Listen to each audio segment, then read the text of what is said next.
Hi friends, Ram Ram ji. एक और job opening आई है एच.एल.बी गढ़वाल यूनिवर्सिटी जो कि श्रीनगर के अंदर है। वहाँ पे वॉक इन इंटरव्यू हो रहा है for the post of research associate one. Walk in interview की जो डेट है वो है 18 फरवरी 2025 सुबह 11 बजे।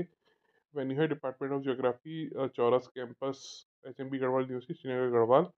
ये लोग बेसिकली हायर कर रहे हैं रिसर्च एसोसिएट। सैलरी दी जाएगी 47,000 पर मंथ प्लस एच.आर.ए। यहाँ पे वो प्रोजेक्ट की डिटेल्स देख सकते हैं। एलिजिबिलिटी क्राइटेरिया, डिजायरेबल क्या है, टेन्योर क्या रहेगा, जॉब रिस्पॉन्सिबिलिटीज क्या क्या रहेंगी, एप्लीकेशन प्रोसीजर क्या है। उन्होंने एक ईमेल आईडी भी दिया हुआ है।